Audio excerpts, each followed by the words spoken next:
We're here at the Kennedy Center where the Weekend FT Festival is taking place in Washington, D.C. I've just spoken with William Burns, the CIA director, about the prospects of Putin's nuclear escalation, how China views the war in Ukraine, the future of CIA in the era of ubiquitous surveillance, and a lot more.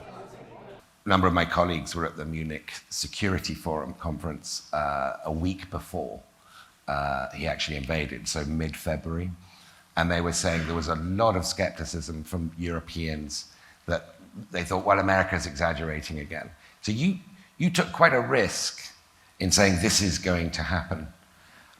What made you so confident over and above your meeting with him in November? Why were you so confident?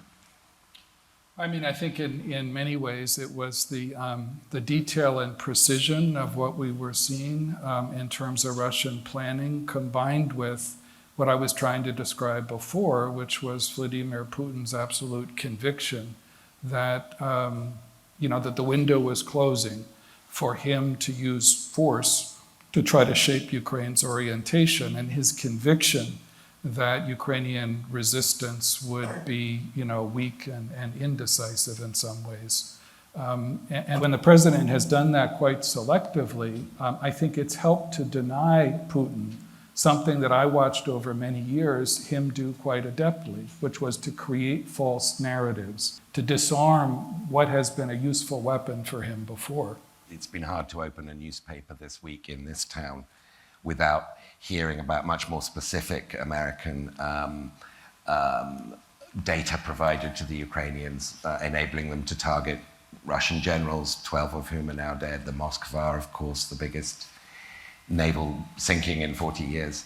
I know the president and the White House have said that this is irresponsible and dangerous because it escalates America's perceived involvement in this war and pushes closer to Putin's red line. Could I ask you to comment on these stories? There have been quite a few.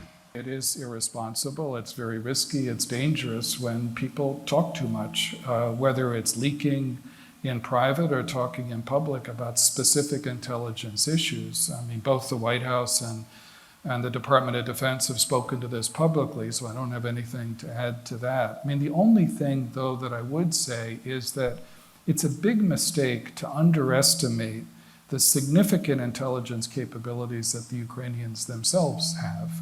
This is their country. They have a lot more information than we do and a lot more intelligence than we in the United States and amongst our allies do.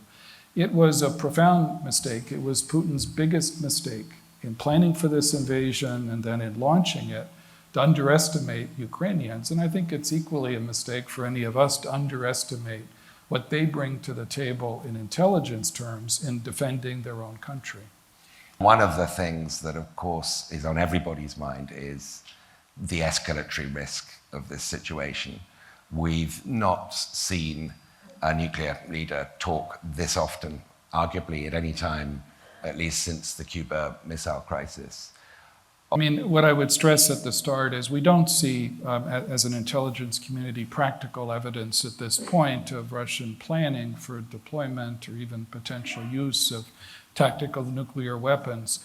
But, given the kind of saber rattling that you described, we've heard from the Russian leadership, we can't take lightly those possibilities. And so we stay very sharply focused as an intelligence service, as I know our counterparts in allied countries do, on those possibilities at a moment when, as I said before, the stakes are very high for Putin's Russia. And those risks, I think, in this second phase of the conflict are serious and shouldn't be underestimated.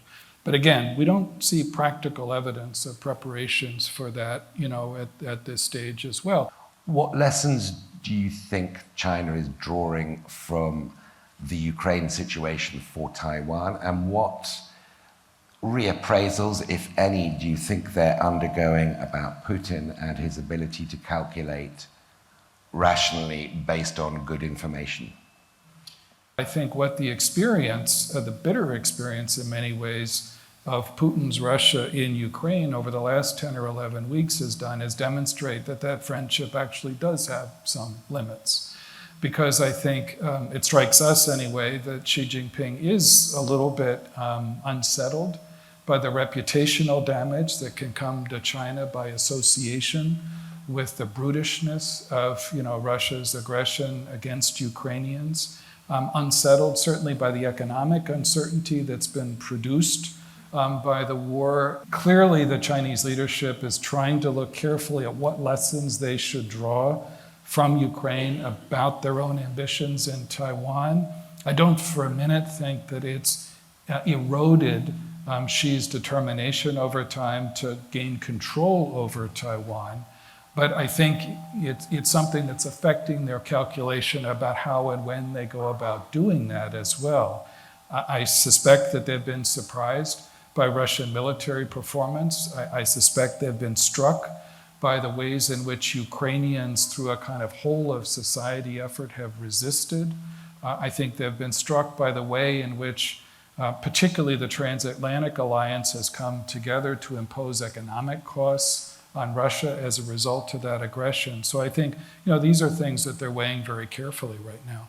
I know you're not going to be able to answer because you put people in danger about how you recruit Chinese assets in this environment. I know you can't.